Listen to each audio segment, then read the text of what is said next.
Donc, bonjour à tous. Aujourd'hui, la vidéo va porter sur le modèle de Rutherford-Bohr. Donc, un peu plus tôt au courant du chapitre, vous avez appris l'historique du modèle atomique, c'est-à-dire l'historique par laquelle justement on a appris à venir représenter l'atome. Donc, en soi, l'atome, c'est invisible à l'œil nu, donc c'est important pour nous de savoir comment, en tant que tel, c'est fait. Donc, celui avec lequel on va travailler tout au long du chapitre, c'est évidemment le modèle de Rutherford-Bohr parce qu'il vient bien représenter l'atome. Donc, ce qu'on a vu, suite à quelques expériences, on en a conclu justement que l'atome était constitué d'un noyau qui était rempli de protons et que les électrons gravitaient sur justement des couches électroniques. Donc, les électrons, on se rappelle, ce sont des charges qui sont négatives, qui ont été découvertes justement par Thomson. Et les protons, en fait, le noyau positif, a été découvert par l'expérience de la feuille d'or de Rutherford. Donc, justement, on utilise ce modèle-là pour venir représenter l'atome. Donc, ceci étant dit, c'est important pour nous de savoir le maximum d'électrons que vous pouvez venir mettre par couche, parce que justement, tout au long du chapitre, vous allez devoir dessiner les atomes que l'on retrouve dans le tableau périodique. Donc, sachez qu'en tant que tel, on a jusqu'à 7 couches électroniques. Par contre, sans vous inquiéter, là, je ne vous cacherai pas que vous n'aurez pas à dessiner un atome avec 7 couches. On va souvent se limiter à 3 ou encore un maximum de 4 couches. Donc, allons-y avec la première couche. Donc, extrêmement important de venir respecter le maximum d'électrons sur une première couche. Et dans ce cas-ci, le maximum que vous pouvez venir mettre sur la première couche, c'est 2 électrons. Donc, je vais venir le mettre ici en surlignant. C'est important de se rappeler ce maximum d'électrons-là. Donc, voici. Cependant, la seule atome, en fond, qui ne viendra pas compléter sa première couche électronique, c'est l'hydrogène. Je m'explique. Sachez justement que dans le tableau périodique, on retrouve l'ensemble des électrons, en fait, l'ensemble des atomes, pardon. Et dans ce cas-ci, si on vient voir l'hydrogène, en fait, qui est en gros plan juste ici, on voit que son numéro atomique, c'est 1. Donc, le numéro atomique d'un atome indique le nombre d'électrons ainsi que le nombre de protons. Donc, ça veut dire que même si le maximum sur une première couche électronique, c'est 2, l'hydrogène en soi ne possède même pas 2 électrons. Donc, dans ce cas-ci, sa première couche électronique ne sera pas complète, car il ne peut pas la compléter. Il est dans l'impossibilité de le faire, puisque justement, il n'y a pas le nombre d'électrons au total. Par contre, à partir de l'hélium, donc à partir de l'atome 2 du tableau périodique, eh bien, tous les éléments du tableau périodique vont pouvoir compléter sa première couche. Donc, seulement l'hydrogène ne complète pas sa première couche électronique. Ensuite, ça, le maximum d'électrons qu'on peut retrouver sur une deuxième couche, c'est 8. Donc, on se rappelle de ce maximum-là. La plupart du temps, justement, vous allez venir maximiser le nombre d'électrons sur chacune des couches. Cependant, un atome qui n'a même pas 8 électrons va être dans l'impossibilité, encore une fois, de venir compléter sa deuxième couche, un peu comme le même principe de l'hydrogène. Je m'explique. Donc, dans ce cas-ci, j'ai dessiné le modèle du lithium. Le lithium qui est dans le tableau périodique, je vais vous montrer juste ici. Donc, son numéro atomique, c'est 3. Si on peut zoomer dessus, là, voilà. Donc, juste ici, son numéro atomique, c'est 3. Donc, à ce moment-là, je viens faire le dessin. Donc, dans mon noyau, j'ai 3 protons. Et là, à ce moment-là, je suis venue dessiner mes 2 couches électroniques. J'ai maximisé ma première couche, car c'est une obligation. Et là, à ce moment-là, j'ai une deuxième couche électronique dans laquelle je vais seulement venir mettre un électron. Donc, on se rappelle qu'un atome, à la base, c'est électriquement neutre. Donc, si j'ai 3 protons, j'ai également 3 électrons et je dois venir les mettre, justement, je dois venir les disposer sur les couches électroniques. Mais ça reste que j'en ai mis seulement un sur la deuxième couche. Parce que je vous rappelle qu'une deuxième couche, c'est un maximum de 8 électrons. Donc, je ne suis pas obligée de venir la remplir si l'atome en soi ne possède même pas ces 8 électrons-là. Donc, dans ce cas-ci, je respecte tout de même ma règle parce que justement, 8, parce que 1, justement, est au-dessous de 8. Cependant, qu'est-ce qui n'aurait pas été bon, c'est si jamais vous auriez mis 9 électrons sur cette deuxième couche-là, là, à ce moment-là, ça n'aurait été pas bon. Ensuite de ça, le maximum d'électrons que vous pouvez retrouver sur une troisième couche, eh bien, c'est 18 électrons. Ceci étant dit, je ne vous cacherai pas que rares sont les fois où vous allez devoir dessiner 18 électrons sur une troisième couche, car les dessins souvent qu'on va faire en classe se limitent au calcium qui possède seulement 20 électrons. Donc, je me répète, mais si l'atome a seulement 20 électrons, on va venir compléter sa première couche, on va venir compléter sa deuxième couche également. Ça veut dire que justement, sa troisième couche ne sera pas remplie à son maximum. Donc, souvent, les atomes, justement, qui vont avoir à compléter justement leur troisième couche, qui vont devoir mettre leur dupe électron, vont être les atomes qu'on va retrouver beaucoup plus loin dans le tableau périodique, un peu justement comme l'étain ou encore l'arsenic. Ce sont justement des atomes qui ont plusieurs électrons à placer. Dans ce cas-ci, l'arsenic a 33 électrons à venir placer, l'étain en a 50. Donc, à ce moment-là, plus justement tu as d'électrons, évidemment, plus il va falloir que tu viennes maximiser le nombre d'électrons par couche électronique. Je continue. Donc ici, peut-être que certains ont pris le temps de compter le nombre d'électrons qu'il y avait sur le dessin juste ici, mais je ne veux pas que vous soyez en erreur à cause de ça. Donc à ce moment-là, venez faire un petit X sur un des points, parce que justement, il y a 19 électrons de dessinés sur la troisième couche, et le maximum, c'est bel et bien 18. Donc je ne veux juste pas que ce soit une petite erreur que vous pourriez faire juste à cause du petit dessin. Donc, dans ce cas-ci, on vient un petit peu plus le schématiser, question d'avoir les bons chiffres. Sur une première couche électronique, je peux mettre au maximum 2 électrons. Je vous rappelle que le seul atome qui ne vient pas maximiser le nombre d'électrons sur la première couche, c'est l'hydrogène, parce qu'il ne possède même pas 2 électrons. Le maximum que vous pouvez venir mettre sur une deuxième couche, c'est 8 électrons. Voilà. Et le maximum que vous pouvez venir mettre sur une troisième couche électronique, c'est 18. Et là, je me répète, c'est bien un maximum. C'est très possible souvent justement que la troisième couche soit une couche résiduelle, c'est-à-dire qu'on vient mettre le nombre restant d'électrons. Souvent, les couches qui sont plus maximisées, c'est la première et la deuxième.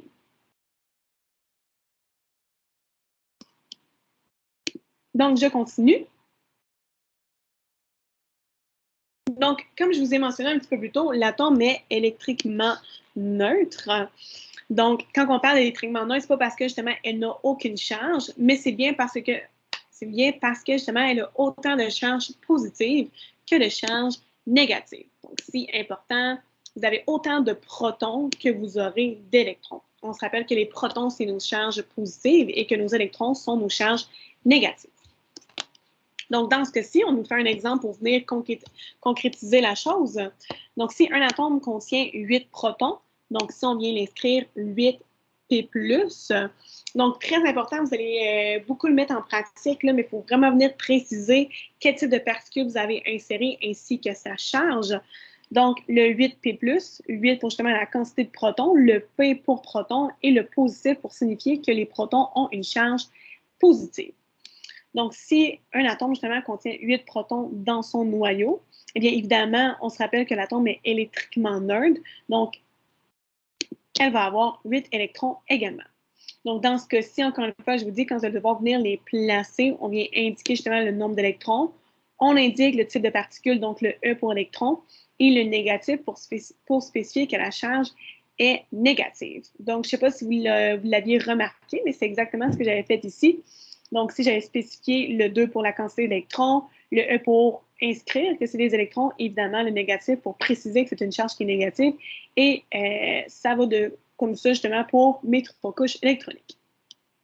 Donc, ici, justement, l'atome, en fait, qu'on vient représenter, ça se trouve être l'oxygène. Si on vient voir dans le tableau périodique, l'oxygène, c'est 8. Donc, le numéro atomique de l'atome vient préciser justement le nombre d'électrons ainsi que le nombre de protons qu'on retrouve dans l'atome. Donc, je sais que c'est l'oxygène que je viens dessiner.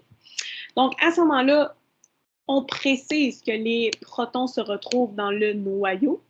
Donc, on se rappelle, on doit indiquer justement le chiffre et on vient préciser justement le type de particule, donc P pour proton, et on spécifie que là, c'est une charge positive. À l'examen, si jamais vous oubliez de mettre P+, on ne va pas pouvoir vous donner la totalité des points puisqu'on manque de précision. Est-ce que vous avez mis 8 électrons? Est-ce que c'est quoi vous avez mis à l'intérieur du noyau? Je suis convaincue que vous le savez vous-même, mais ça reste qu'on ne peut pas deviner à votre place, donc important de venir le mentionner. Donc, à ce moment-là, les protons sont très faciles à venir placer parce qu'ils sont tous dans le noyau. Maintenant, ce qui complique la chose, c'est de venir placer les électrons. Donc, dans ce cas-ci, on doit venir les disposer sur 2 couches électroniques tout en respectant le maximum d'électrons qu'on peut mettre par couche. Donc, dans ce cas-ci, Sur une première couche électronique, eh bien, je dois mettre un maximum de 2 électrons. Donc, je viens les placer, c'est quand même assez facile, je n'ai pas à me casser la tête. Et dans ce cas-ci, il me reste seulement une couche à remplir. Je sais que le maximum sur une deuxième couche, c'est 8, mais ça ne veut pas dire que je dois en mettre pour autant 8. Dans ce cas-ci, j'ai placé 2 électrons et je sais que je dois en placer 8. Donc, si je fais un petit calcul mathématique à ce moment-là, ben, ça veut dire qu'il va me rester seulement 6 électrons à venir placer. Et je respecte tout de même la règle qui stipule justement que j'ai un maximum de 8 électrons à venir mettre parce qu'on se rappelle que c'est un maximum. Je ne suis pas dans l'obligation de venir la compléter si l'atome ne possède même pas cette quantité d'électrons-là. Donc, je suis correcte. Ici, j'ai 8 charges positives. Puis à ce moment-là, quand j'additionne les charges négatives sur chacune des couches, ça me donne également 8 électrons. Donc, j'ai bien disposé justement ma quantité d'électrons sur chacune des couches en respectant justement le maximum que je pouvais mettre. Donc, ça ressemble à ça les dessins qu'on doit faire.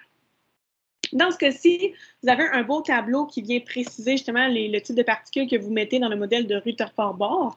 Donc, justement, on a les protons. Le symbole qu'on va utiliser, c'est P+. P justement pour proton et le plus pour spécifier que la charge elle est positive. Si ça peut vous aider, là, si vous avez la misère à différencier lequel est négatif, lequel est positif, bien, proton, ça commence par P et positif, ça commence également par P. Donc, peut-être qu'à ce moment-là, ça pourrait faciliter la compréhension ou encore la mémoire. Donc, on se rappelle que les protons, on les retrouve seulement dans le noyau. Donc, que j'envoie 1 mètre des protons qui gravitent sur les couches électroniques, je pense que je ne suis pas capotée. Bref, si je continue à ce moment-là, on a les électrons qui sont des charges négatives. Et évidemment, le symbole qu'on va utiliser pour venir les représenter, parce qu'évidemment, on n'aura pas écrire électron à tous les coups, ben à ce moment-là, justement, on va utiliser E-, E pour électron et le moins pour spécifier encore une fois que c'est une charge qui est négative. Et encore une fois, on le précise, mais les électrons, on les retrouve justement sur les couches électroniques et on les dispose tout dépendamment le maximum, selon justement le maximum de couches qu'on peut. Je suis désolée, je déparle, mais tout dépendamment le nombre d'électrons que vous pouvez mettre sur chacune des couches. Donc, je continue. Dans ce cas-ci, dans le tableau périodique, tantôt, justement, je mentionnais que chacun des chiffres qu'on retrouvait au-dessus de l'atome représentait le numéro atomique. Donc, sachez que dans le tableau périodique en soi, les numéros, oui, ils viennent préciser l'ordre des atomes. Donc, on y va justement, si je vous le montre en plus gros plan, là, les atomes sont un à la suite de l'autre. Donc, l'hydrogène numéro 1, l'hélium numéro 2 et justement le 3. Donc, vous n'aurez pas à vous casser la tête dans le tableau périodique. Si je vous demande où est l'atome 4, mais il ne sera pas justement posé aléatoirement dans le tableau périodique. Ils sont vraiment un à la suite de l'autre. Donc, le numéro atomique, ça donne cette facilité-là. Mais la raison pour laquelle on l'utilise beaucoup pour dessiner le modèle de Rutherford-Bohr, ben, c'est parce qu'il vient justement spécifier le nombre d'électrons ainsi que le nombre de protons.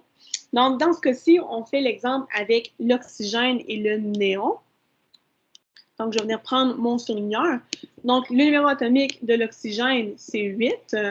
Donc, dans ce cas-ci, c'est ce que je vais venir écrire. L'oxygène a le numéro 8. Donc, par conséquent, l'oxygène aura 8 protons. Mais on se rappelle qu'un atome, c'est électriquement neutre. Donc, dans ce cas-ci, si l'atome a 8 protons, mais il va également avoir 8 électrons. Donc, ça, on peut justement venir l'ajouter. Et là, dans ce cas-ci, je vais écrire un moins pour qu'on puisse se pratiquer. Donc, le E pour électron et le négatif pour spécifier que c'est une charge qui est négative. Et là, je continue. Nous avons le néon. Dans ce cas-ci, le néon, lui, a un numéro atomique de 10. On se rappelle justement que le numéro atomique indique la quantité de protons ainsi que la quantité d'électrons. Donc, si le néon a le numéro atomique 10, mais ça veut dire que justement, il va avoir 10 protons, mais il va également avoir 10 électrons parce qu'un atome, c'est électriquement neutre. Donc, encore une fois, on vient de rajouter donc 10 et on rajoute un moins pour spécifier justement que c'était des électrons et que les électrons ont une charge négative. Donc, je continue juste ici. On a l'exemple avec le lithium justement qui est numéro 3. Sachez justement que dans tous les tableaux périodiques que vous allez avoir, le numéro atomique est très évident. Donc, on n'a pas à le chercher, il ne sera pas en petits caractères. Donc, dans ce cas-ci, si on regarde le lithium, son numéro atomique est imposé dans le tableau. Donc, on vient le souligner. Justement, on a le numéro 3 qui est juste ici. Donc, 3. Comme je l'ai comme je l'ai mentionné, et je vais encore me répéter, ben, le numéro atomique va spécifier le nombre total de protons. Donc, dans ce cas-ci, si le numéro atomique de mon atome est 3, ben, ça va signifier justement que j'ai 3 protons, mais que j'ai bien également 3 électrons, parce qu'on se rappelle qu'un atome, c'est électriquement neutre. Alors, dans ce cas-ci, les protons, on se rappelle, ils sont disposés justement tous dans le noyau, donc on n'a pas à se casser la tête pour savoir où les placer. Et pour ce qui est des électrons, à ce moment-là, on vient les disposer sur sur les couches électroniques, tout en respectant le maximum d'électrons qu'on peut placer sur les couches. Donc, dans ce cas-ci, si on vient faire justement le dessin, et là, je vais venir prendre mon crayon, voilà. Donc, les protons vont dans le noyau, donc je n'ai pas à me casser la tête, je viens faire ça ici, 3P+.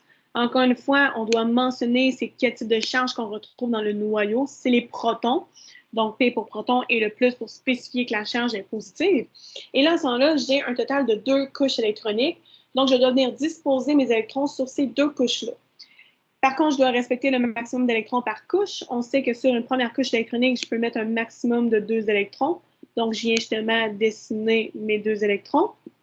J'écris 2 en moins. Sachez justement qu'on les représente également par des petits ronds comme ça ici. Là, je l'ai juste écrit, mais évidemment, il faut venir le dessiner. Et là, à ce moment-là, le nombre d'électrons qui me reste à venir placer, ben, c'est tout simplement 1. Donc, je viens placer son dernier électron sur la dernière couche. Donc, c'est correct, j'ai maximisé le nombre d'électrons que je pouvais mettre sur ma première couche avant de passer à la suivante. On se rappelle que sur une deuxième couche électronique, le maximum d'électrons qu'on peut retrouver, c'est 8. Cependant, le lithium en soi ne possède même pas 8 électrons, donc c'est impossible de venir la compléter. Donc, j'en ai seulement mis 1, mais je respecte tout de même la règle, car c'est un maximum de 8, et j'en ai mis 1. Et à ce moment-là, ben, 1 est plus petit que 8, donc je suis correcte. On continue. Et là, ce que vous allez devoir différencier, c'est les 2 types de modèles qu'on va devoir vous demander de dessiner tout au long du chapitre. Donc, on va avoir le modèle atomique complet et on va également avoir le modèle atomique simplifié. Donc, les deux viennent représenter exactement la même chose. Cependant, évidemment, le modèle complet est plus complexe, si je peux dire ça comme ça. Donc, on y va encore une fois avec le même exemple, le lithium dont le numéro atomique est 3. Donc, j'ai placé justement mes 3 protons à l'intérieur. La petite coquille dans les notes de cours ici, c'est que ce n'est pas venu préciser justement que ce sont des protons. Donc, on vient le rajouter par nous-mêmes, donc 3P+, pour spécifier que c'est des protons. Et là, à ce moment-là, le dessin est le même que celui qu'on a fait un petit peu plus haut. Fait que justement, je viens disposer mes électrons. Donc, je viens maximiser le nombre d'électrons sur ma première couche avant de passer à la suivante. Et là, il m'en reste seulement un à venir mettre sur ma deuxième couche. Donc, mon atome est électriquement neutre. J'ai 3 protons dans le noyau et j'ai 3 électrons sur les couches électroniques. Donc, ça fait une charge de 0. Donc, un atome électriquement neutre. Le modèle simplifié est beaucoup moins long à venir faire, car ce que vous pouvez remarquer justement dans le modèle complet, c'est que les cercles sont dessinés au complet. Donc, c'est ça qui rend la chose un petit peu plus longue. Mais dans ce cas-ci, pour ce qui est du modèle qui est simplifié, c'est beaucoup plus rapide. Donc, on vient évidemment spécifier, et en fait pas spécifier, mais on vient évidemment dessiner le noyau, ce qui est extrêmement important. Encore une fois, j'ai mentionné le nombre de protons qu'on le retrouve à l'intérieur du noyau. Voilà. Donc, 3P+. Et à ce moment-là, je viens dessiner justement mes 2 couches électroniques. Et là, comme vous pouvez le marquer, c'est pas du tout la même chose que le modèle complet. Comme je l'ai mentionné, le modèle complet se trouve à être justement des cercles complètement dessinés. Et le modèle simplifié, ça se trouve à être des corps de cercle. La deuxième différence qu'il va y avoir, c'est que dans ce cas-ci, pour ce qui est du modèle simplifié, vous ne venez pas dessiner les électrons. En fait, vous ne venez pas les représenter par un petit cercle sur les couches. Lorsqu'on fait le modèle complet, c'est beaucoup plus facile parce qu'on a beaucoup d'espace pour venir les dessiner. Par contre, si jamais on retrouve une quantité énorme d'électrons, c'est un petit peu plus dur de venir les dessiner quand vient le temps de venir les dessiner sur un corps de cercle. Il faudrait vraiment les faire coller. On aurait à ce moment-là de la difficulté à venir les compter, puis ça pourrait justement nous induire en erreur. Donc, pour faciliter la chose, on vient tout simplement inscrire en dessous du corps de cercle le nombre d'électrons que vous auriez dessinés. Donc, dans ce cas-ci, sur ma première couche, j'en ai dessiné 2. Donc, 2 électrons. Et sur ma dernière couche, eh bien, j'en dessine seulement 1. Donc, ça nous évite de venir les dessiner sur les corps de cercle. Ça nous évite justement de devoir faire des erreurs parce que justement, on a mal compté le nombre d'électrons qu'on a placés. Fait qu'à ce moment-là, justement, on a plus de chances de venir optimiser notre résultat à l'examen. Ma petite parenthèse par rapport justement à ces dessins-là, donc le modèle complet et le modèle simplifié. Donc, depuis le début, on vous impose des dessins qui sont déjà faits. Cependant, on va vous apprendre tout au long du chapitre comment venir les dessiner. Et d'ailleurs, justement, vous allez devoir savoir par vous-même combien de couches électroniques qu'on vient mettre pour chaque atome. Donc là, le lithium, on vous a imposé 2 couches électroniques. On a fait une première couche ici, une deuxième couche. Le petit dessin qu'on a fait un petit peu plus tôt, qui était justement celui de l'oxygène qui est juste ici, encore une fois, on vous a imposé 2 couches électroniques. Ce que vous aurez à savoir, eh bien, c'est de venir déterminer le nombre de couches électroniques pour chaque atome. Donc, si je viens regarder le tableau périodique avec vous, ce que vous remarquez ici, on a des chiffres de 1 jusqu'à 7. Donc, ici, on a une rangée 1, rangée 2, rangée 3, rangée 4, rangée 5, rangée 6, rangée 7. Et d'ailleurs, ces chiffres-là vont indiquer le nombre de couches électroniques que possède l'atome. Donc, l'hydrogène faisant partie de la rangée 1 aura seulement une couche électronique. Le lithium, le beryllium et tous les éléments qu'on retrouve justement sur la deuxième rangée auront 2 couches électroniques. Et d'ailleurs, justement, on était correct parce que depuis tantôt, lorsqu'on faisait la pratique du lithium, eh bien, il y avait déjà 2 couches électroniques de dessinées. Donc, évidemment, on a respecté le numéro de sa rangée dans le tableau périodique. Pour les éléments de la rangée 3, ben, c'est-à-dire le sodium, le magnésium, l'aluminium, le silicium, ben, eux, justement, faisant partie de la troisième rangée, ils auront justement 3 couches électroniques et ainsi de suite, jusqu'à un maximum de 7 couches électroniques. Tantôt, justement, avec l'exemple de l'oxygène qui est juste ici, donc on nous avait imposé 2 couches électroniques, mais on vient voir si tout était correct. Et en effet, l'oxygène fait bien partie de la deuxième rangée et c'était la raison pour laquelle, justement, il y avait déjà 2 couches électroniques de dessinées. Donc, justement, sachez que les chiffres que l'on retrouve à gauche du tableau périodique viennent nous donner le nombre de couches électroniques qu'on retrouve pour chaque atome. Donc, tous les éléments d'une même rangée auront justement le même nombre de couches électroniques.